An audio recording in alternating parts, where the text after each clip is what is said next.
4.7 재보궐선거에서 최악의 성적표를 받아든 더불어민주당 선거 패배 분석과 향후 대응 방향에 대한 갑론을박으로 연일 당 내부가 시끄럽습니다.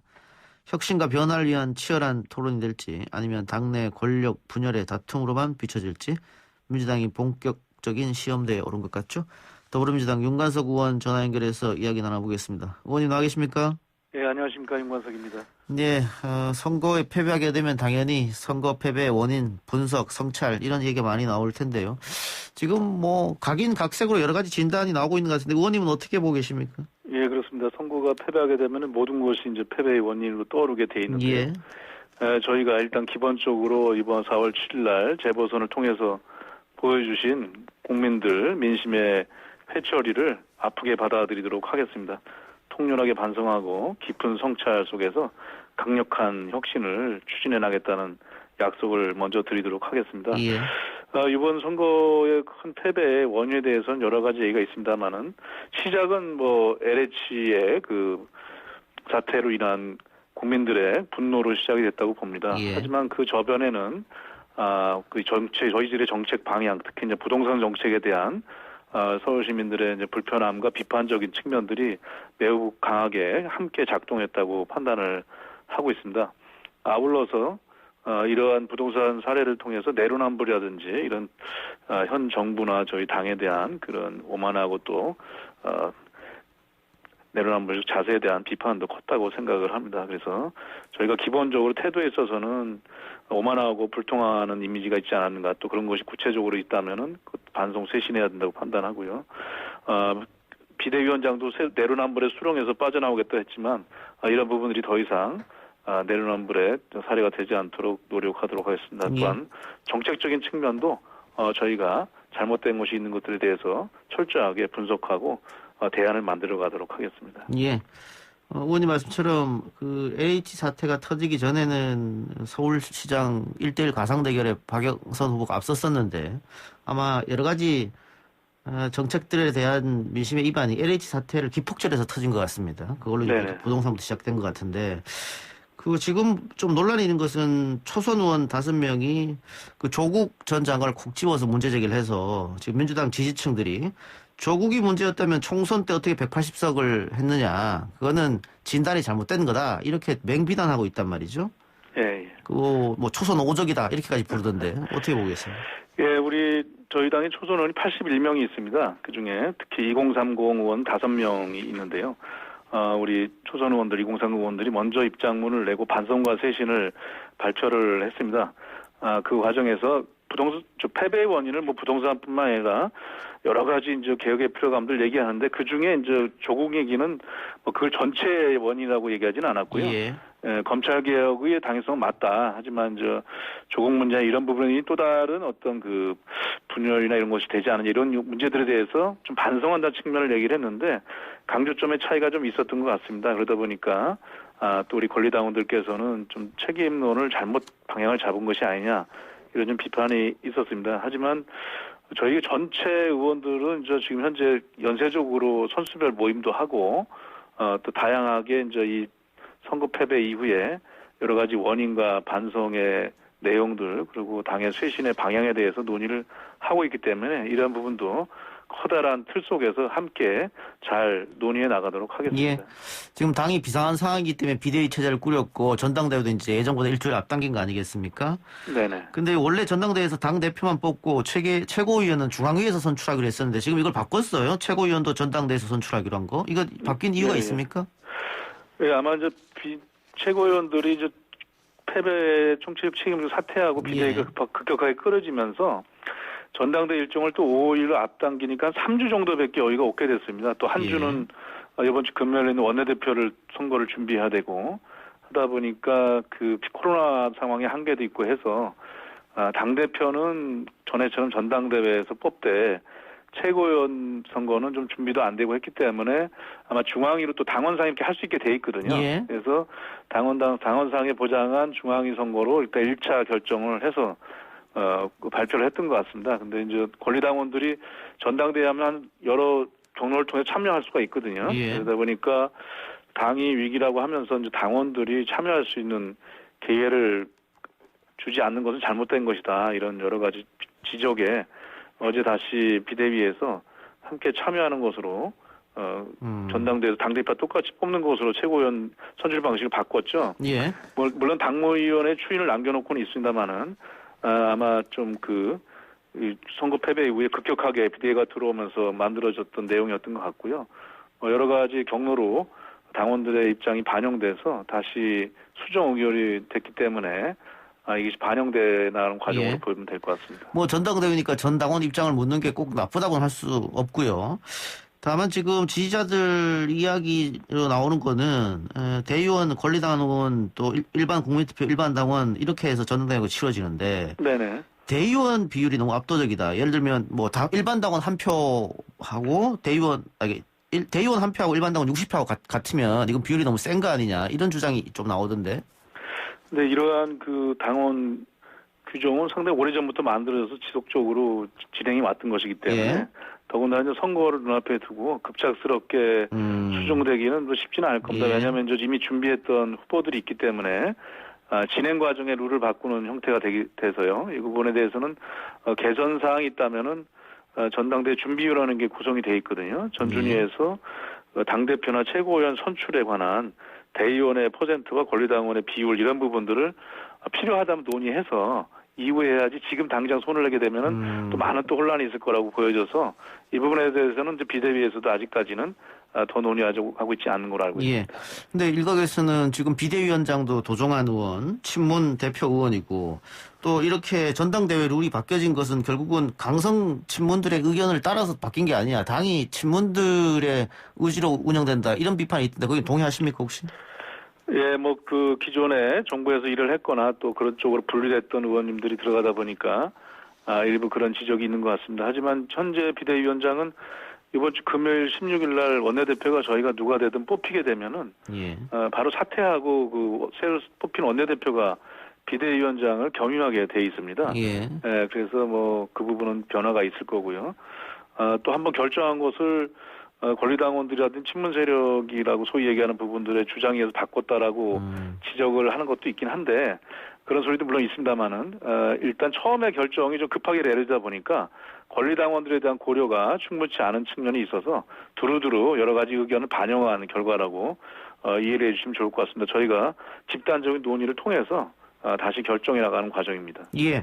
지금까지 제가 숱한 민주당 의원들과 인터뷰를 했습니다만은 하나같이 친문 비문 없다 민주당에는 이런 얘기를 했었는데 어쨌든 선거를 패배하고 나니까 그 친문 비문이라는 표현 안 쓰고 그럼 주류 세력이라고 하죠.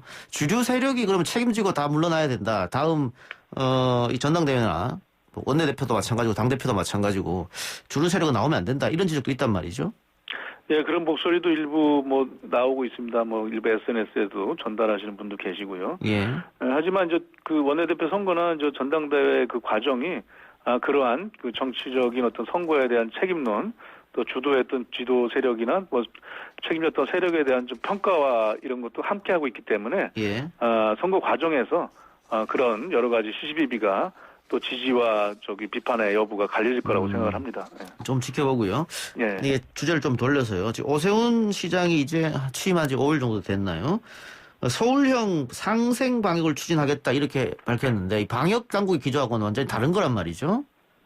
그렇습니다. 이 부분을 어떻게 할 것인가? 지금 서울 지자체만으로 할 수 있는 일이 그렇게 많지는 않은데 이 방역 당국이랑 이렇게 삐걱거리면 나중에 어떻게 될 것인지 일단 서울시에서 이렇게 추진한다고 하니까 서울시의 자영업자들은 좀 환영하는 이야기를 좀 하더라고요. 예. 그리고 또 확진자가 늘어날까 걱정이 되긴 하는데. 예, 그렇습니다. 지금 4차 팬데믹이 왔다고 전문가들 일부는 또 얘기하시고 계시고 600명, 700명을 넘나드는 상황이기 때문에 방역에 비상이 걸린 시점이 맞습니다. 오세훈 시장은 이렇게 제안한 것은 아마도 이제 특정 유흥시설이나 주점지나 이런 업종들이 운영에 제한을 많이 받다 보니까 피해가 심해서 예. 아마 서울형 방역 거리두기를 얘기하신 것 같은데요. 예.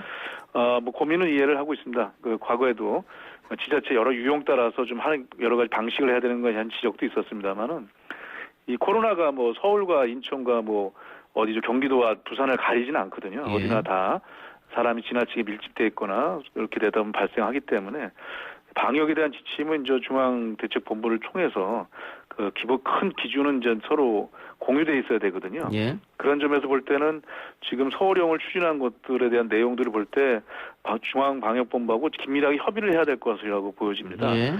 방역과 경제가 결합되어 있기 때문에 어려운 건데 뭐 어려운 고통을 받고 있는 자영업자 업종에 대해서 고려하겠다는 것은 이해를 하겠습니다만은 또 이 잘못돼서 방역이 이제 확산으로 번졌을 때 이게 해당 지역에만 머무는 것이 아니라 전국적으로 전 국민에게 또 피해를 줄 수 있기 때문에 그다음에 감염병의 특성을 고려해서 고통을 무릅쓰고 방역 조치를 해왔던 것이기 때문에 좀 더 그 다양한 논의와 보완책이 있어야 될 것이라고 봅니다. 제가 이 질문을 왜 드렸냐면 오세훈 시장이 이렇게 방역 수칙을 좀 완화하자 이러면 당연히 자영업자들은 오세훈 시장한테 박수를 보낼 거 아니겠어요? 네네. 그런데 정부 당국은 확진자가 늘어날 걸 대비해서 만일 이거 안 된다고 했을 때 자영업자들의 분노는 정부 당국에 가는 것이고 만일 오케이 했을 때는 박수는 오세훈 시장이 받고 확진자가 늘어나면 또 그건 방역 당국의 책임이란 말이죠. 이런 것 때문에 방역 당국 굉장히 고민하지 않을까 싶어서 질문 들어봤어요. 예, 뭐 새로 서울시정에 들어갔으니까 여러 가지 의욕을 갖고 계실 거라고 생각을 합니다. 계획도 있고. 하지만 방역의 문제에 있어서는 만큼은 정부와 관련된 사안이기 때문에 중앙본부와 꼭 협의를 해야 된다고 저는 강조하고 싶습니다. 알겠습니다. 그것도 어떻게 협의가 나가는지 좀 지켜보고요. 하나만 더 묻죠. 오늘 계속해서 뉴스에 나왔던 건데 김영춘 전 국회 사무총장이 국무총리 후임, 또 이철희 전 의원이 정무수석 후임 사실상 내정됐다 이런 보도가 오늘 막 쏟아졌던데 혹시 당은 이 소식을 알고 있습니까? 예, 뭐 언론을 통해서 들었는데 뭐 새로 그 어떤 확정적인 내용을 저희가 받은 예. 것이 있는 것은 아니고요. 예. 다만 이제 청와대는 어차피 개각을 뭐 예고했던 상황이었고요. 예. 또 청와대 내부의 개편도 있을 것이다. 특히 이제 선거도 저희가 좀 어렵게 예. 결과가 나왔기 때문에 예. 거기에 대한 뭐 인적 쇄신을 인물을 통해서 하다 보면 개각이고 개편 아니겠습니까? 예. 그런 측면에서 지금 말씀하셨던 총리와 그다음에 정무수석에 대한 얘기가 나온 것 같습니다. 아직 당에서 뭐 공식적으로 그런 것들을 전달받은 적은 전혀 없는 걸로 알고 있고요. 인적 쇄신 작업에 들어가는 국면에 진입했다 이렇게 판단하고 있습니다. 인적 쇄신이 필요하다면 국토부 장관이나 부총리도 한꺼번에 교체해야 맞는 거 아닙니까? 이번에 아마 개각 대상에는 뭐 그 다양하게 그 뭐 다 고려가 되고 있는 것으로 알고 있는데 그 인사권의 문제이기 때문에 저희가 그 뭐 특정해서 말씀드리기는 없습니다만 언론에 나온 부분도 국토부 장관과 뭐 타 부처의 장관 여러 명이 지금 거론되는 것으로 알고 있습니다. 예, 알겠습니다. 의원님 오늘 말씀 여기까지 듣겠습니다. 예, 감사합니다. 지금까지 더불어민주당 윤관석 의원이었습니다.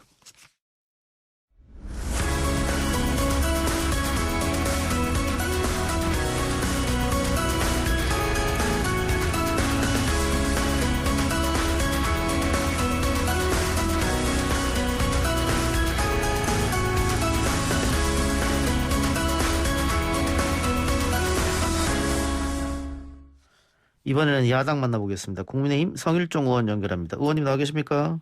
예, 안녕하십니까. 성일종 의원입니다. 예, 우선 재보궐선거 압승 축하드리고요. 제가 지난주에 조경태 의원하고 연결을 해서 압승의 원인을 물었더니 우리가 잘해서 그런 게 아니다 이렇게 진단했었는데 의원님은 승리의 원인 어떻게 보고 계십니까? 조경태 의원님 진단하신 게 맞는 거지요. 예.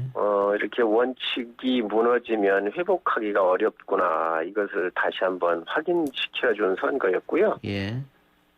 또 이번에는 사실 여당에서 후보를 안 내는 게 맞지요. 예.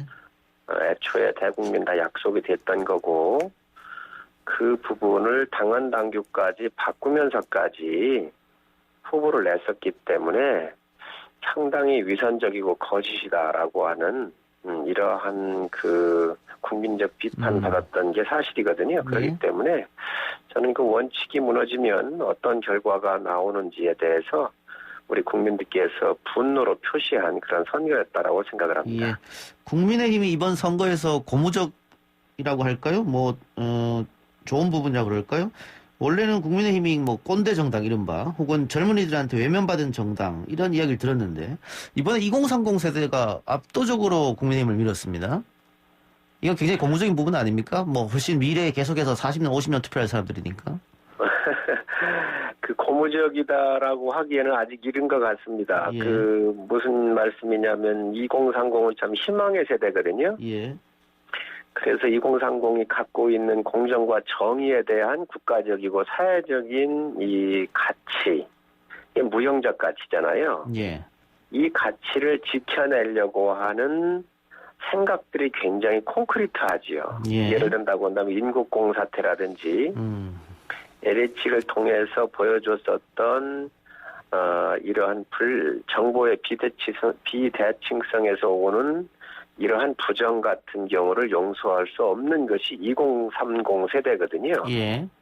그래서 공정과 정의에 대한 이 가치를 소중하게 생각을 하고 지켜내려고 하는 2030의 표심이 반영이 된 건데, 이것은 민주당뿐만이 아니라 저희도 똑같습니다. 저희도 만약에 이러한 공정과 정의에 대한 가치를 훼손한다고 그러면 언제든지 2030으로부터 심판을 받을 수가 있는 것이지요. 예. 그래서 저는 이 2030이 굉장히 희망 있는 세대라고 평가를 합니다. 예.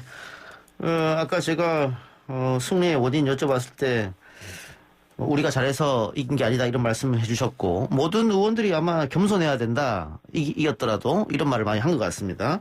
근데 최근 김종인 위원장이 한 인터뷰에서 국민의당 안철수 대표에 대해서 건방지다 이런 식으로 말을 해서 막말 논란이 좀 일었습니다.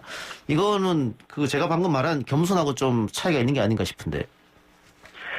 그렇게 보셔야죠. 김종인 비대위원장님께서 만약에 저희 당의 공당의 대표를 맡고 계셨으면 이런 말씀을 안 하셨을 거예요. 예.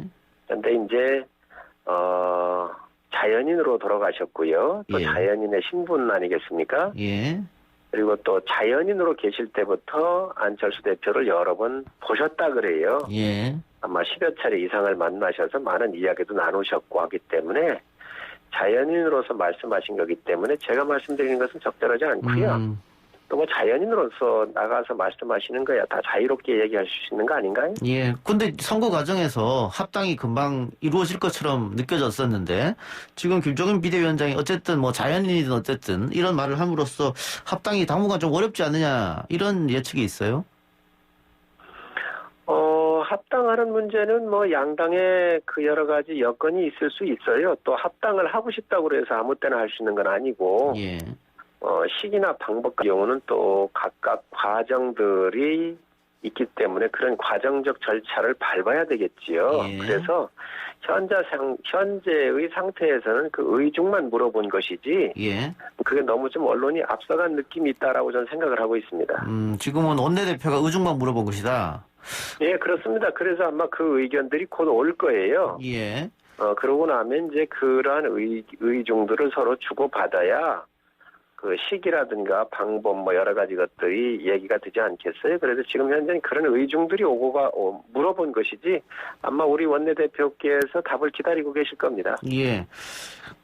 선거 전에는 야권 통합이 이루어지지 않으면 혹은 반문연대가 이루어지지 않으면 다음 대선에는 어려운데, 그렇게 예측했다가 이번에 선거 압승하고 난 후에 국민의힘 힘으로만 정권교체 가능하다, 이렇게 혹시 당의 기류가 바뀐 건 아니신지요? 아닙니다. 그런 이야기는 없었고요. 예. 어쨌든 서로 힘들을 합치자라고 하는 원론적인 이야기와 또 그간 해왔었던 이야기들이 함께 오고 있는 것이지, 뭐 이겼다 그래서 국민의 당이 안 들어와도 된다 이런 이야기는 전혀 논의된 바가 없습니다. 예. 금태섭 전 의원은 야권 통합에 참여하지 않겠다 하면서 윤석열 전 총장을 언급했는데, 결국은 윤 전 총장과 함께 제3지대 이야기를 할 것 같습니다. 그런데 이 제3지대가 성공하려면 뭐 안철수 대표나 윤석열 전 총장이 합류해야 가능한데, 국민의힘에서는 윤석열 전 총장 영입 의지는 있는 것입니까? 아니면 계획이라도? 그럼요. 우선 야권에 유망하게 이름이 오르고 계신 분들이, 저희는 1야당은 이번에 선거를 하면서 국민들께서 제1야당으로 응집을 해서 플랫폼을 만들어라고는 명령을 내린 거 아니겠습니까? 예. 그래서 지금 외부에 계신 윤석열 총장을 비롯해서 또 김동연 전 부총리, 그리고 호남의 DJ 적자인 장성민 전 의원, 이런 분들이 함께 하는 게 저는 좋다고 보고요. 예. 그런 문호를 개방을 한 상태에서 저희 당이 얼마든지 유연하게 이런 훌륭한 분들을 많이 흡수할 수 있는 준비가 돼 있다고 생각을 합니다. 또 그렇게 할 거고요. 예. 그런데 선거는 압승으로 끝이 났습니다만 이제 대통령 선거는 11년이 채 안 남았습니다. 11개월 정도 남았는데, 여권에서는 이재명, 이낙연 투톱이 앞서가고 있고, 야권에서는 윤석열 전 총장이 앞서가고 있습니다만은 국민의힘 사람이라고는 현재까지는 보기 어렵고요. 그러면 홍준표, 유승민, 원희룡 이 잠룡들이 너무 지지율이 안 나와서 시간이 얼마 안 남았는데 국민의힘 쪽으로서는 이 부분에 대해서는 약간 고민스러울 지점이 있을 것 같은데요. 여당도 지금 이낙연 전 대표님이시나 이재명 경기지사 같은 분들도 사실 이번에 여당이 패함으로써 안개 속으로 들어갔지요. 예. 누가 앞서고 누가 또 유력하고 하는 것이 아예 없어졌죠. 오히려 야권보다 더 예측하기 어려운 게 여당이 돼버렸습니다. 예. 저희 야당은 비교적 여당보다는 더 오히려 선명하게 이렇게 가시권에 있지 않나 생각을 하는데 예. 아까 말씀드린 이러한 세 분들 윤석열, 김동연, 장성민 같은 이런 분들 플러스해서 지금 지지율이 안 나온다고 말씀을 하셨는데 예. 오세훈 후보도 지지율이 안 나왔었거든요.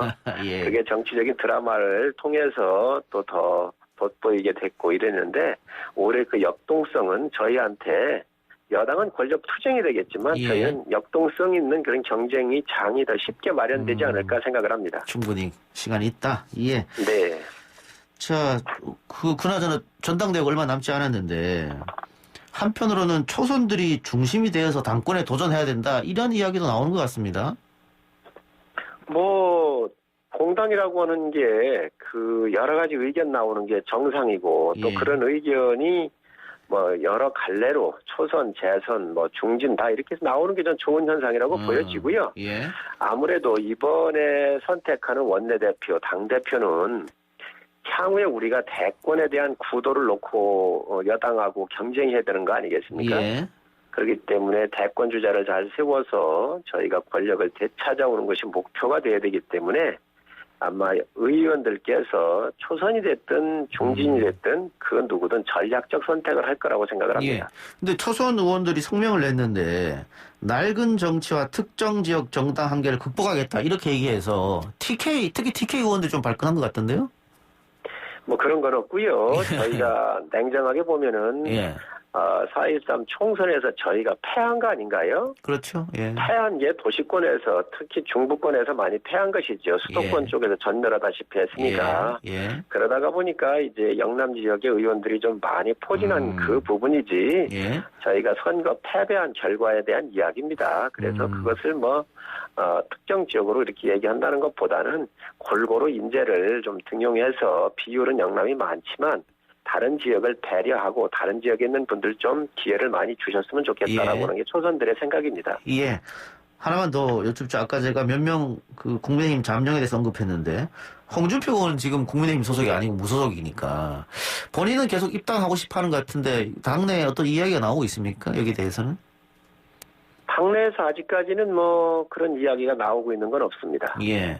근데 김종인 위원장이 계속 반대했다가 지금 나갔으니까 이제는 이야기해도 되지 않겠느냐 이런 말도 있고요. 글쎄요. 그것은 아직까지는 의견이 나오고 있지 않기 때문에 제가 말씀드리는 것은 적절하지 않고요. 예. 아마 이 부분도 새로운 지도부가 구성이 되고 아하, 나면 예. 그런 새로운 지도부에서 논의할 사항 아니겠나 저는 그렇게 새로운 생각을 합니다. 지도부. 알겠습니다. 전당대회 언제입니까?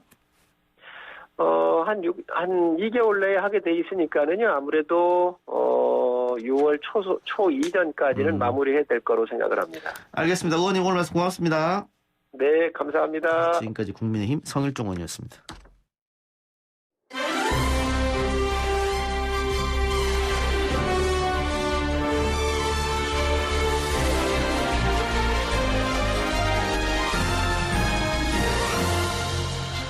YTN 라디오 이동의 뉴스 정면승부 2부 시작합니다. 2030의 반란, 2030의 표심이 과거 불과 1년 전의 선택과 180도 바뀌었다. 이번 재보궐선거에서 가장 주목받는 부분일 것입니다. 여론조사에 이어 실제 결과로까지 이어지니 기성 정치권, 주류 언론에서 다양한 분석을 내놓고 있습니다만 그 해답을 정확히 알기 위해서는 그들의 목소리를 직접 들어볼 필요가 있을 것 같습니다. 그래서 준비한 시간인데요. 2030은 왜 이번에 힘을 실어줬을까? 신촌 문화정치연구그룹 김성기 연구원 그리고 뉴에이지 박혜민 대표 나왔습니다. 어서 오십시오. 안녕하세요. 뉴에이즈 어떤 일을 하는 곳입니까? 네, 안녕하세요. 저는 뉴에이즈 대표 박혜민이라고 하고요. 뉴에이지는 만 40세 미만의 젊은 정치인이 더 많이 등장할 수 있도록 초당파적인 파이프라인의 역할을 하는 비영리 단체입니다. 그래서 저희는 내년 지방선거에서 정치인 기초의원이 더 유의미하게 등장하는 데 집중하고 있습니다. 네, 그러면은 어떻게 결국은 정당이랑 유기적으로 연결돼야 되는 거 아닙니까? 정당 간판을 달지 않으면은 실질상 선거 이기기 어려우니까. 네, 저희가 그래서 초당파적인 파이프라인 역할을 한다라고 말씀을 드렸습니다. 예, 신촌 문화정치연구그룹도 소개가 필요할 것 같은데요. 네, 안녕하세요. 네, 신촌문화정치연구그룹 김선기 연구원입니다. 저희 단체는 젊은 인문사회학 연구자들이 함께 문화를 정치적인 관점에서 공부하고 연구하고 있는 그런 네트워크입니다. 예. 두 분은 지금 그럼 2030 세대이신 겁니까? 네. 네. 이거 나이 여쭤보면 꼰대라는 소리 듣는 거 아닌가 모르겠네. 아니요, 나이는 밝힐 수 있죠. 네. 예. 하여튼 2030 세대다. 이거 제가 질문한 게 아니고 이 대본에 적혀 있는 거예요. 네, 쳐보시면 다 나옵니다. 네. 알겠습니다. 자, 오늘 얘기할 게 2030은 왜 국민의힘을 선택했나 뭐 이런 것인데 원래 젊은 층은 진보 또 노인 연령층은 보수 이게 우리 선거판의 공식이었는데 이게 깨졌어요? 왜 이번에는 이게 깨졌다고 보세요? 자, 누가 아무나 먼저 말씀하세요. 네, 이 흐름이 깨진 게 사실 처음 있는 일은 아닙니다. 제가 생각하기에는 2007년 당시 대선에서도 이명박 당시 후보가 압도적으로 승리를 거뒀을 때 20대의 절반 이상이 보수 후보를 이미 선택했던 바가 있습니다. 그래서 진보가 청년이고 그 나이가 먹으면 보수가 된다라는 공식 자체가 제가 생각할 때는 조금 최근에 만들어져서 우리가 너무 많이 믿고 있는 공식이 아닌가 싶고요. 그런 의미에서 이번 선거에서도 청년이 유달리 사실 다른 선택을 했다기보다는 전체적으로 선거판이 기울어진 가운데 청년층도 보수를 많이 선택했다라고 보는 쪽이 조금 더 타당할 것 같습니다. 그러면 조금 좁혀서 지난 총선 때는 압도적으로 젊은 층이 민주당을 찍어줬는데 이번은 그 반대가 됐단 말이에요. 그렇게 변한 이유는 어디 있다고 보세요? 네, 사실 질문을 말씀 주셨을 때 이제 거대 양당에서 민주당 표심과 그리고 이제 국민의힘 표심에 대해서 말씀을 많이 해주고 계시는데요. 예. 사실 이 질문 자체에 대해서 좀 전환이 필요하다고 생각을 합니다. 사실 예. 저희 청년층 2030 세대는 거대 양당을 중심으로 하는 보수 진보 프레임 자체에서 좀 자유롭게 표심을 결정하고 있다고 보고 있습니다. 그런데 이번에 거대 양당으로 다 찍었던데요? 이제 거대 양당으로 다 찍었다라고 얘기를 하셨을 때 사실 객관식 항목의 투표 용지에 1번과 2번, 3번, 4번 이렇게 있는데 결국에는 그 결정을 한 것이 아니냐라고 이야기를 하실 텐데요. 근데 사실 그 투표장으로 갔을 때 과연 이 답이 가장 최선이라고 생각해서 선택을 했는가라고 하면 그렇지 않을 거라고 생각을 하고 있습니다. 예. 그래서 오히려 왜 1번이었냐, 왜 2번이었냐라는 질문에 매몰되기보다는 어떤 관점과 기준으로 표심을 결정하고 있고 앞으로는 그것에 기반해서 어떤 미래를 그려야 하는가에 대한 질문에 좀 더 집중한 게 맞다고 생각합니다. 그러면 구체적으로 좀 여쭤봅시다. 자, 여러 선거 전문가들이 분석하기를 2030 세대는 공정을 중요시하는데 민주당이 공정을 지키지 않았다. 내로남불이다. 올림픽 때부터 시작해서 인국공 사태 비롯해서 쭉 그런 걸 이야기하는 사람도 있었고 조국 사태를 이야기하는 사람들도 있었고 일자리가 없어졌다. 또 부동산 문제다. 이렇게 하고 구체적으로 이야기하는 분들이 있는데 두 분은 어떻게 생각하세요? 네, 일단 제가 좀 먼저 말씀을 드리면 저는 그 선거판에 나온 그 데이터들을 조금 그냥 투명하게 보면 어떨까 하는 생각이 듭니다. 민주당이 상대적으로 앞서고 있다가 뒤집어지게 된 계기는 LH 사건 때문이었는데요. 네, LH 관련된 이제 비리 사건이 가장 큰 영향을 미쳤다고 볼 수 있을 것 같고 2030 세대 내에서도요 볼 수 있을 것 같고 사실 그 외에 공정성 문제, 일자리 문제, 내로남불이라는 문제 아니면 소통이 잘 안 된다 등등등 다양한 요인들이 분석이 되고 있지만 이것이 사실 어떻게 보면 좀 사후적인 분석일 수 있을 것 같습니다. 물론 그런 것들이 누적이 되어 왔지만 이렇게 폭발이 된 상태에서 그렇게 조금 더 보이는 것이지 어떤 다양한 요인들 중에서 어떤 게 가장 특별히 청년층에게 주요한 요인이었다. 이렇게 보는 것이 사실 뭐 문제를 과대 해석하는 부분이 있는 것 같고요. 특히 그간 언론에서 이 문제들을 2030과 관련해서 얘기를 했던 과정 속에서 특정한 20대, 30대 중에 뭐 몇몇 사람들의 의견이 굉장히 과대대표되어 온 면들이 있거든요. 이런 면들을 좀 함께 고려해야 할 것 같습니다. 조금씩 다 영향을 미쳤는데 LH 건이 가장 큰 영향을 미쳤다 이 말씀인 거고. 네, 뭐 그렇게 요약을 할 수 있죠. 네. 저는 이제 말씀하신 앞에서의 어떤 해석들, 그러니까 언급해주신 해석들에 대해서 일면 다 어떤 부분들이 다 이제 영향을 미쳤다라고 생각을 하는데요. 근데 사실 이거를 큰 맥락에서 보면 결국 2030 세대가 삶을 경험하는 욕망과 기성세대 이해가 계속 어긋난다고 생각을 하고 있습니다. 예.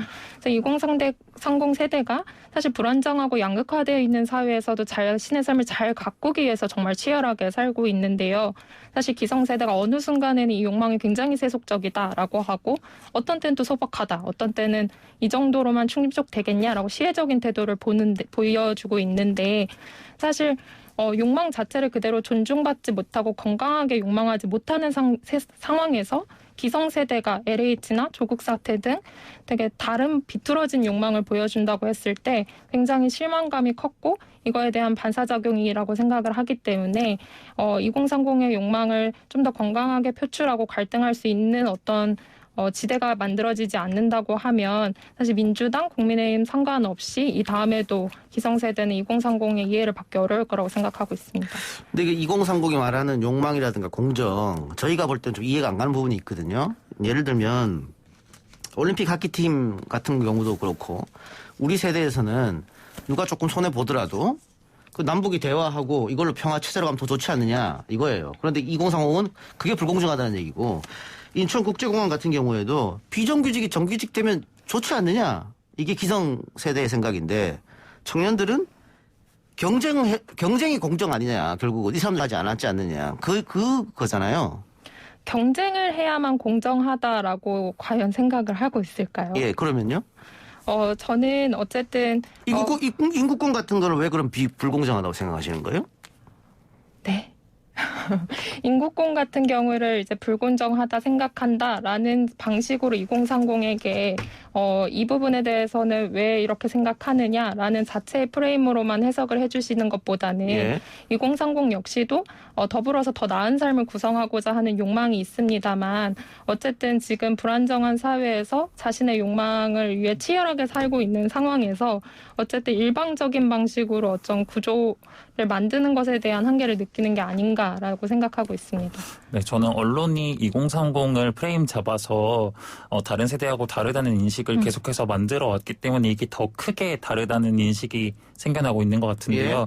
말씀해주신 이슈와 관련돼서 데이터들을 좀 살펴보면은 이제 당시에 아이스 하키팀 같은 경우에도 20대도 불만을 가졌지만 이를테면 전 국민의 70% 이상이 그 결정이 잘못되었다는 여론조사 결과를 볼 수 있었고요. 예. 인천국제공항 같은 경우에는 비정규직의 정규직화 정책에 관해서 문재인 정부 초기에 여론조사를 하였을 때 20대가 다른 세대보다 더 많이 그 정책을 찬성한다고 응답한 여론조사 결과도 있거든요. 예. 그럼에도 불구하고 이러한 상황이 나온 이 상황 속에서 비정규직의 정규직화 이게 과연 청년만의 문제라고 할 수 있는가 이런 점들을 좀 많이 생각을 해봐야 한다고 봅니다. 네. 저만 이해를 못하는 건가요? 그 제작진이 저만 이해를 못한다고 하네요. 잘 이해를 못하겠어요. 지금 두 분 말씀에 대해서. 그러니까 이게 좀 구체적으로 좀 설명해 주셨으면 좋겠는데 이게 뭐 욕망이나 뭐 공정 다 이게 무슨 단어의 뜻은 알겠는데 그래서 왜 문재인을 혹은 민주당을 지지하던 사람들이 이렇게 옮겨갔냐 그게 궁금한 거거든요. 그러니까 총선 때 민주당이 압승을 줬던 사람들이 왜 옮겨갔냐고. 그런데 사실 국민들이 기본적으로 어떤 한 정당에만 투표를 계속해서 하는 사람들의 숫자는 양측, 그러니까 우리가 소위 거대 양당이라고 하는 양측이 기껏 뭐 30%에 지나지 않고 언제나 이제 국민들이 소위 중도파라고 하거나 스윙보터라고 하는 사람들은 이쪽을 투표했다가 저쪽을 투표했다가 하는 일이 전혀 어색하지 않은데요. 이제 그런 면에서 청년이 뭐 최근에 나오는 말들처럼 뭐 보수화되었다기보다는 그런 스윙보터의 숫자가 이 어떤 세대 안에서 더 많아지고 있다라는 관점에서 보면은 이들의 선택이 이쪽이었다가 저쪽이었다가 하는 것이 특별히 이상한 일은 아닐 것 같아요. 오히려 그러한 탈이념화된 입장에서 보면은 어떻게 한 정당만 계속해서 주구장창 찍을 수 있지 이게 더 이상해 보일 수도 있을 것 같습니다. 네. 제가 그렇게 여쭤본 거는 노인 연령층은 쭉 보수 정당을 많이 찍어줬습니다. 그리고 40, 50 세대들은 방금 말씀하신 것처럼 왔다 갔다 하기도 하고 뭐 5대5이기도 하고 그랬었거든요. 근데 2030이 지금 민주당을 한 7대3으로 찍어주다가 반대로 3대7로 찍어줬기 때문에 뭔가 이유가 있지 않을까 싶어서 여쭤봤어요. 그러면 제가 구체적으로 이렇게 여쭤보죠. 이거 또 여러 가지 분석 중에 하나가 20대 남성들인데요. 20대 남성들은 가장 많이 보수 정당을 택했거든요. 그 이유 중에 원인의 분석 중에 하나가 20대 남자들은 역차별을 받고 있다. 이 정부에서 페미니즘 여성주의 정책을 쓰고 있기 때문에 역차별을 받아서 그래서 심판하는 선거를 하면서 보수당에 줬다. 이런 분석이 있던데 두 분 혹시 거기에 동의하시는지 안 하면 왜 안 하시는지. 예. 박 대표도 말씀해 주실래요? 네, 이준석 전 최고위원이 그 남성의 지지율에 대해서 이야기를 했는데요. 사실 저는 20대 여성과 남성의 이제 지지율 차이에 대해서 계속해서 어떤 차이성을 이야기하는 것에 자체 언론의 접근이 조금 틀렸다고 보고 있습니다. 예. 사실 2030 여성과 남성이 같은 사회를 살아가고 있거든요. 그래서 분명히 차이가 발견되는 부분도 있습니다만 사실 앞으로 우리가 어떻게 더 나은 지금 어떤 부분에 어려움이 있고 어떤 관점에서 문제를 해결해야 되는지에 대한 방향성을 그려내는 것이 좀 더 적합한 질문이라고 생각하고 있습니다. 네, 제가 판단하기에는 20대 남성과 여성의 어떤 사실 한 세대 안에서도 젠더에 따라서 어떤 공론장이 차이 나기 시작하고 사회적인 이슈에 대한 의견이 달라지기 시작한 것은 최근이라기보다는 한 10년, 20년 전까지 거슬러 올라가 봐야 한다고 하는 게 이 분야 연구자들의 의견입니다. 사실 그래서 인터넷과 함께 젊은 남녀가 남성 커뮤니티, 여성 커뮤니티로 나뉘어서 다양한 공론장이 형성되는 배경이 달라진 그 시기가 누적된 결과로 지금 조금 다르게 같은 세대 내에서도 성별에 따라서 다른 여론이 형성되는 이것을 좀 바라볼 필요가 있을 것 같고요. 그런데 이것에 대해서 특별히 저희가 계속해서 말씀을 드리는 게 2030이 어떻다, 4050이 어떻다 얘기를 하는 게 다소 이제 세대만을 기준으로 많은 것들을 환원시키는 게 의미가 없는 것처럼 20대 내에서 남성과 여성을 또 갈라치기 하는 게 오히려 계속해서 이 남성에게 또 어떤 잘못된 방향의 어떤 정치적인 노력을 하게 만드는 것, 그리고 여성과 남성을 싸우게 만드는 그 세력에 더 힘을 줄 수 있는 방식인 것 같아요. 그래서 이런 분석 자체도 조금 그러한 접근을 지양해야 한다고 봅니다. 그동안 지역 갈등, 세대 갈등, 우리 사회에 아주 악영향을 미쳤던 것들인데 특히 지역 갈등은 점점 세월이 지나면서 옅어지고 있어요. 근데 젠더 갈등은 점점 강해지는 것 같아서 제가 여쭤봤거든요. 근데 그런 질문 자체가 또 갈등을 부추긴다고 하면 논의가 안 되는 거지. 그렇지 않나요? 현실에 있는 문제가 어떻게 하면 풀어나갈지를 논의해야지.